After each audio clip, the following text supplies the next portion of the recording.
Every time a game happens in the WNBA, somebody's getting abused, somebody getting beaten, somebody is getting hurt, man. Somebody is getting hurt every game in the WNBA, and they just fail to realize this, fail to have any protocols on stopping the nonsense, man. My goodness. Imagine suiting up against one of the league's toughest teams with more than half your roster unavailable. That's not hyperbole. That's exactly what the Indiana Fever walked into. Caitlin Clark, groin injury, out more than a month. Sophie Cunningham, gone for the year with an MCL tear. Chloe BBY, knee problem. Sydney Carlson, season-ending torn ACL. Ari McDonald, season-ending foot injury. But that's 5 players, 5 rotation pieces, erased from the depth chart. And it gets worse. Odyssey Sims, signed on a hardship contract, wasn't even healthy. This is the backup to the backup to the backup of Caitlin Clark. She could barely move at full speed. But Indiana was so depleted, she had no choice but to drag herself onto the floor just to keep them alive. Reading that list out loud is exhausting. Now imagine having to compete at the professional level like that. The Fever weren't just underdogs. They were hanging on by a thread. We're going to look at it. So foul there on Indiana, on Hull there. But then that is a technical. That is a technical. Dead ball, contact technical. It's a little surprising to see so many of these happen in one game because... Oh, and I don't like the way Lexie Hull... The Indiana Fever walked into Minnesota with one hand tied behind their back. 5 players already gone. Caitlin Clark, Sophie Cunningham, Chloe BBY, Sydney Carlson, and Ari McDonald. A full starting lineup sitting in street clothes. Odyssey Sims? She wasn't even 100%. She hobbled her way onto the court just to keep the Fever's playoff hopes alive. That's how desperate it was. But just when it looked like Indiana might scrap their way through, the referees dropped the hammer. Lexie Hull takes a clean elbow straight to the face from Kayla McBride. Obvious foul, right? Wrong. They whistle Hull instead. Fans couldn't believe it. The Fever bench couldn't believe it. And Caitlin Clark, watching from the sideline, looked ready to explode. How many times can this team take punches, literally and figuratively, before people start asking real questions about the officiating? When you've already got half your roster in the trainer's room, and now you're playing 5 on 8. That's not just bad luck. That's systemic. So what do you think? Are the referees stacking the deck against the Fever? Or is this just the price of being the most watched team in the WNBA? Let us know down below. Hit like, subscribe, and turn on those notifications so you don't miss the next update. Indiana Fever's injury bug is getting into spooky territory. It seems like there's a new player every single day that's getting injured. Right now they have Caitlin Clark out, not sure if she will be returning this season. Sid Colson out with a season-ending ACL tear. Ari McDonald out with a season-ending fracture in her foot. Sophie Cunningham out with a season-ending MCL tear. And then just today, before the game, they announced that Chloe Bibby would be out with a knee injury, and basically they just said it's soreness and they're just playing it safe. This avalanche of injuries didn't just strip away star power. It blew up Indiana's entire rotation. Overnight, their guard and wing depth was gone. Suddenly, the Fever were leaning on players like Lexie Hull and Kelsey Mitchell to shoulder workloads no roster should ask for 0.2 nights ago. Also against Minnesota, Hull logged a career-high 37 minutes and poured in 23 points. That wasn't some luxury scoring outburst. That was survival. The only reason she played that long is because there was no one else left to take the floor. And that's the real story. Every starter is forced to give more than they ever have before. Every possession feels like a mountain. Don't get me wrong, Hull can absolutely deliver on any given night. But when you're asking her, Mitchell, and Boston to carry that weight every single game with no relief, that's not sustainable. That's desperation basketball. Did you come into tonight kind of expecting to play darn near the whole game just with the injury situation and the personnel available? Damn, you played 37 minutes. I mean, you played a lot too, Kels. What did you play? 35. I mean, yeah, we're down people, so gotta suck it up, play a little tired a few minutes, and take in those timeouts as best we can. But yeah, I mean, we're down people, so everyone's got to do a little. The Fever's patchwork fixes came in the form of hardship contracts, bodies signed on the fly just to keep the team alive. Grace Shepard barely had time to unpack her bags before being jetted into the rotation. Odyssey Sims, fighting through her own injuries, was somehow asked to steady the ship. Aerial Powers, another late addition, tossed straight into heavy minutes without a shred of rhythm or chemistry. All three were thrown into the fire with no time to prepare, no time to gel, and yet were expected to hold the line. That's not building a team. That's plugging leaks in a sinking ship. The result? 5 players trying to learn each other on the fly, while opponents are dissecting every gap.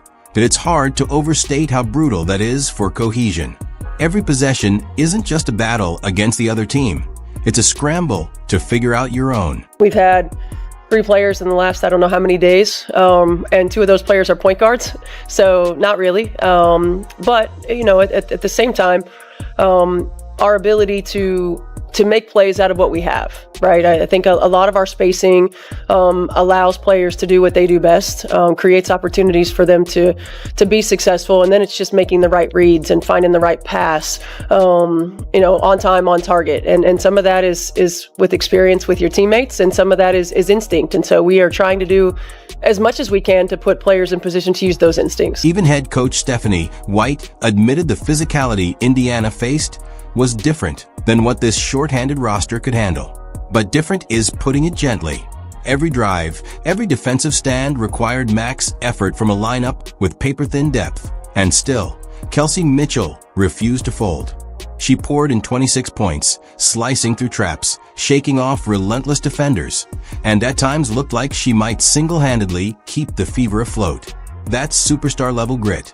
But when the rest of your offense is stitched together with hardship contracts and emergency signings, there's only so far one player can carry you.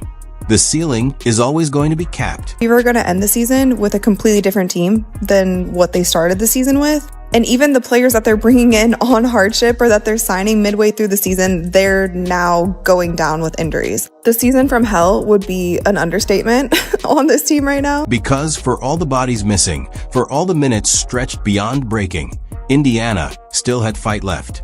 What they didn't have was protection from the whistle. The breaking point came when Lexie Hull took an elbow straight to the face from Kayla McBride, and somehow she got called for the foul. It was the kind of backwards decision that turns frustration into fury. Fans erupted online. Caitlin Clark was visibly livid on the bench, and the broadcast booth could barely believe what they saw. In a season already defined by adversity, this felt less like bad luck and more like sabotage. Here's Mitchell. I think that's a 2. Doesn't go. And now it's McBride getting Hull. Yeah, that one might be a problem. Indiana just taking shots to the face. Replay only made it worse. Slow motion showed Hull absorbing clear contact, her head snapping back on impact. Yet the officials doubled down, sticking with the call. The Fever bench erupted. Clark was visibly shouting from the sideline, and fans inside the arena were booing relentlessly. On social media, the clip spread instantly with one word attached over and over again: rigged. For a team already gutted by injuries, moments like this aren't just bad breaks, they're crushing. It wasn't about one possession. It was about what it signaled. If Indiana can't even get a fair whistle while dragging themselves through a nightmare stretch, what chance do they really have? And Hull is checking her jaw. Let's see that one again. Kayla McBride goes up, grabs the board, and she wants to get free because Hull has her kind of wrapped, and boy, that's a hard swing. They're going to review it. Fans and analysts alike were left stunned. The review was supposed to bring clarity, but instead it deepened the sense that Indiana was fighting 2 battles, one against the Lynx and one against the officials. The optics couldn't have been worse. Hull sprawled on the court holding her face, the Fever already down half their roster, and yet the whistle still cutting against them. Social media exploded instantly. Clips of the play hit timelines with captions like "Protect Your Stars" and "WNBA officiating is a joke." Even neutral fans chimed in, saying the Fever were being robbed of a fair fight. And with Clark already sidelined by injury, This felt like the league's nightmare scenario. The hottest draw in women's basketball attached to a franchise that suddenly looks mistreated both by fate and by referees. Boom! There. Right there. Oh my goodness. Boom! Right in the face, man. Right in the face. Now, like I stated, I get it. You might be mad that Lexie put her hand on your forehead. But fam, there is no reason for you to be throwing elbows to somebody's face like that. Come on, man. Throwing elbows to the face. That's where frustration spilled over into something bigger. Fever fans weren't just mad at a single call anymore. They felt like the league was actively failing to protect its players. The optics are brutal. A franchise missing 5 players to serious injuries, fighting to stay competitive. And when another starter takes a dangerous hit, the whistle still tilts against them. That combination, attrition from injuries plus questionable officiating, created a boiling point. On X, formerly Twitter, hashtags like #ProtectTheFever and #JusticeForClark started trending. Some fans even went further, calling for boycotts of league merchandise and broadcasts until the WNBA addresses what they see as a double standard. It's a dangerous narrative for the league. Indiana, led by Caitlin Clark, is the single biggest driver of attendance and TV ratings this season. If their fan base feels the product isn't fair, it threatens more than just one team's playoff chase. It threatens the league's credibility. Caleb McBride, 13 points for Caleb McBride. Hit Lexie Hull with an elbow. Foul on Lexie Hull. Hits Lexie Hull with an elbow, foul on Lexie Hull. I don't understand. By the fourth quarter, it wasn't just about the scoreboard anymore. It was about trust. When players feel like they're playing 5-on-8, when fans feel like every drive is judged by 2 different rulebooks, the conversation leaves basketball and turns into credibility. Stephanie White's restrained comments, pointing out the different standard her team faced, only poured gasoline on the fire. She didn't have to say more. Fans already saw the imbalance, and they carried it straight to social media. Clips of non-calls on Clark, Hull, and Mitchell were stitched side by side, with whistles going Minnesota's way. The message was clear. The Fever don't get the same protection as everyone else. That perception is devastating for the league, because it's Indiana that drives its ratings boom. If Caitlin Clark is sidelined by injuries while her teammates take elbows without calls, the outcry doesn't stay local. It goes national. Fans are openly asking, why should we support a league that can't even protect its own stars? And that's where the idea of a boycott started to gain traction. Not just a single fan ranting in frustration, but organized calls to skip broadcasts, cancel League Pass, and put wallets away until the WNBA steps in to guarantee fairness. This was intentional. Now, if it wasn't intentional, okay, give it a flagrant one. I understand it. She wasn't trying to do it. Cool. But this was intentional. All right? She had malice on the heart with this one. Bad intentions. Okay? She was trying to wreck some stuff up there doing this one. Hey, let's just keep it $1,000, man. Let's just keep it $1,000. Caleb McBride was trying to knock Lexie right on her booty cheeks, but she succeeded at, fam. Knocked her clean out. Look at this. Lexie Hull, bloodied but unbroken, came back firing. Aerial Powers, who had barely learned the playbook, knocked down clutch jumpers to keep the score within reach. Even Odyssey Sims, limping through possessions, found ways to carve into the defense. Every bucket felt like defiance, a statement that the Fever weren't going to fold just because the deck was stacked. But the problem with moral victories is they don't show up in the standings. Indiana's grit kept the game competitive deep into the fourth, yet those whistles, or lack thereof, shifted momentum at the exact moments when they needed fairness most.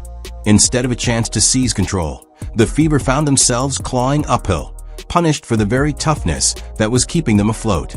And that's why fans are boiling over. This isn't just about one bad game or one bad call. It's about a team already stretched to the breaking point being forced to fight 2 battles, one against their opponents and one against the people holding the whistle. Knocked her clean out, man. Oh my goodness. I mean, folded. Look at how her legs are folded right here. Come on, man. Knocking her clean out right here. That was bad intentions, dog. That was bad intentions. I don't care what anybody say, man. That was bad intentions, man. And the refs have to do something about it. You have to make sure that players don't feel comfortable getting out of pocket and doing things like this. Mitchell's relentlessness gave Indiana a heartbeat, but it was the collective grit around her that kept the game alive. Lexie Hull fought through foul trouble to hit timely shots, while aerial powers brought an edge that made every possession feel like statement. Even Sims, clearly less than 100%, orchestrated just enough to keep Minnesota honest. For long stretches, it didn't look like a roster patched together on hardship contracts. It looked like a group playing with something to prove. Still, the margin for error was razor thin. Every missed whistle, every no call when Mitchell or Hull hit the deck, drained more than just points off the board. It chipped away at momentum. That's why Fever fans felt robbed. This wasn't just a brave, short-handed effort. It was one that could have ended differently if the game had been called evenly. And that's the heart of the frustration boiling over now. Indiana proved they have the will to fight through injuries. What they can't fight through is a whistle that doesn't respect the effort.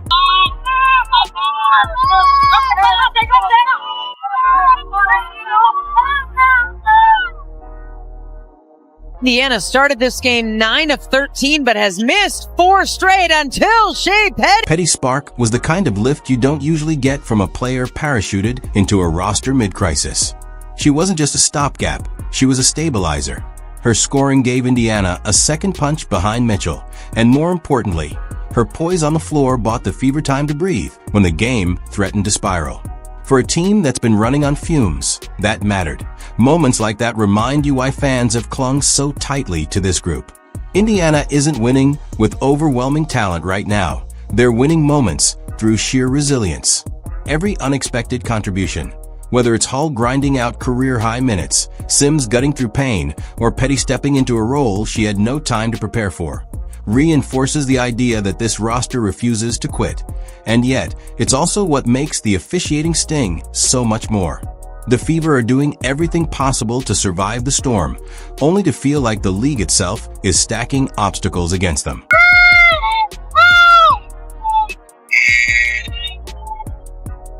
reaction looked like it was a lot more violent than that.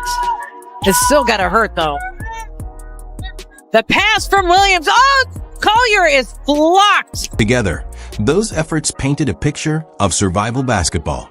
Boston holding the paint, Hull expanding her game overnight, Powers stepping in without hesitation.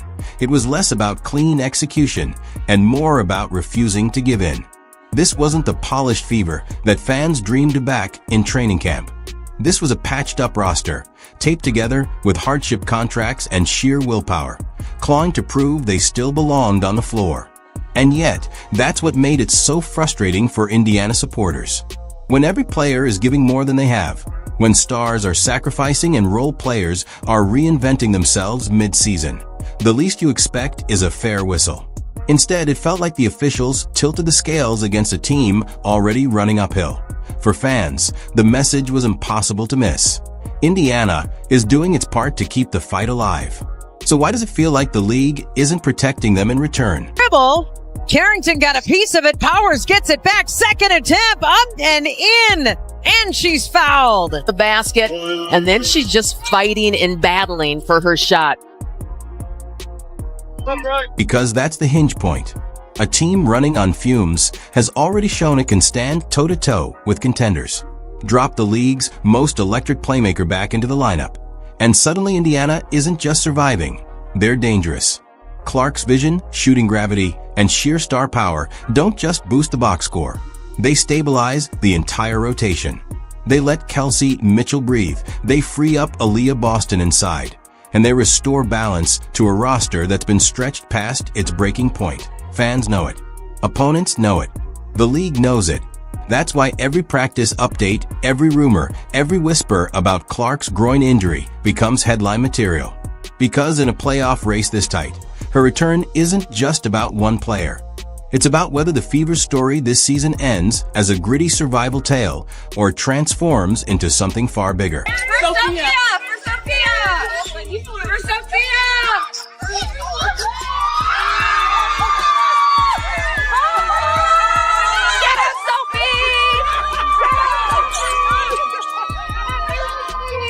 There's only one person who can pull the Fever out of this disaster, and fans just saw her back on the practice court.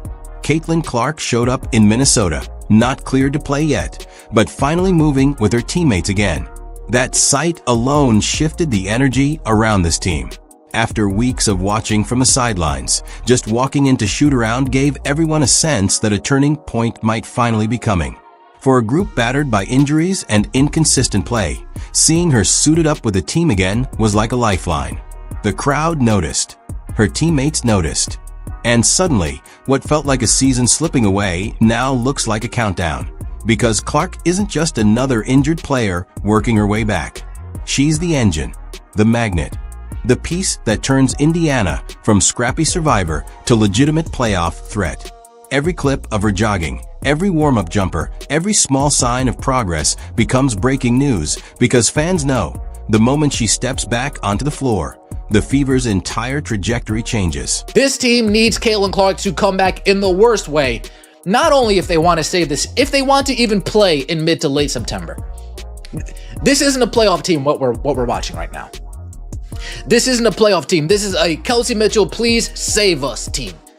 Kelsey Mitchell, we need 40 and 10, 40 points, 10 assists from you every night to be in the playoffs. We need a Herculean effort in the second half. We need Lexie Hull catching fire late in the fourth quarter and in overtime for this team to continue to stay in the playoffs. Her return can't come soon enough because the Fever are clinging to the 8th seed with a 19-18 record after the Minnesota loss. That's just a one-game cushion on the Sparks and only 7 left to play. The next stretch is brutal. Seattle, Golden State, Chicago, and Los Angeles are all waiting. No breathers, no freebies. Every slip risks Indiana tumbling right out of the playoff picture. That's the desperation right now. The Fever don't have time to wait around. Each night is playoff intensity. But without their franchise guard, they're running on fumes. Which is why Clark's return looms larger than ever, not just as a boost, but as the difference between sneaking into the postseason or watching it from home.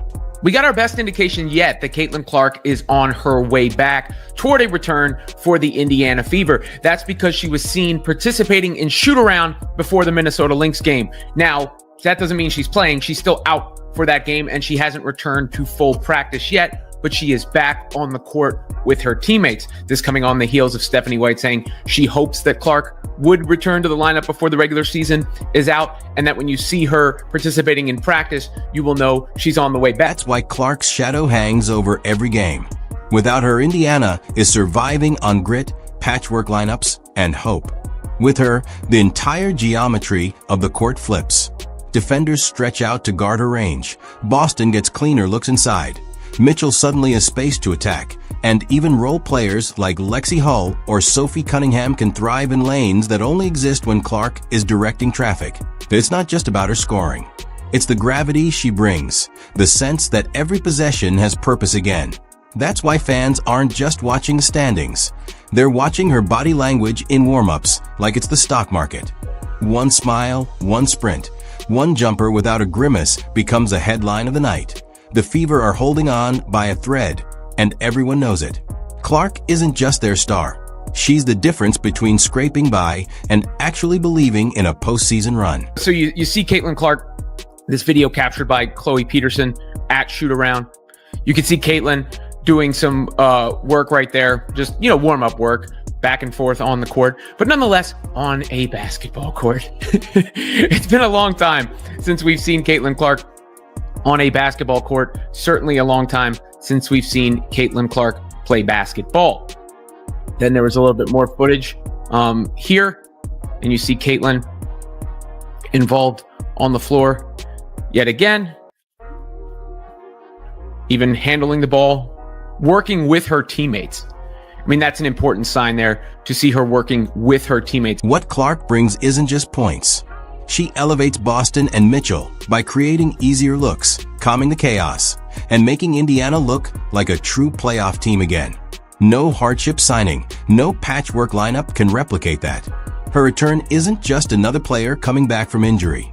It's the difference between postseason basketball or an early exit. The hope is building. The fans are restless. But can one player, even Caitlin Clark, overcome everything stacked against this team? The Fever are fighting 2 battles at once.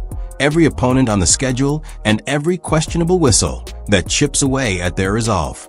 That pressure doesn't just wear them down physically. It tests their mental toughness every single night. You can see it in their body language after tough calls. You can feel it in the frustration boiling over online. Here's the question. Can Caitlin Clark's return be enough to lift the Fever past injuries and officiating bias? Or is the mountain just too steep? Whatever happens, this fight, this resilience, will be remembered, especially if it's the spark that carries Indiana into the postseason. Do you think the referees are out to get the Fever? Or is this just the price of being in the spotlight? Drop your thoughts in the comments.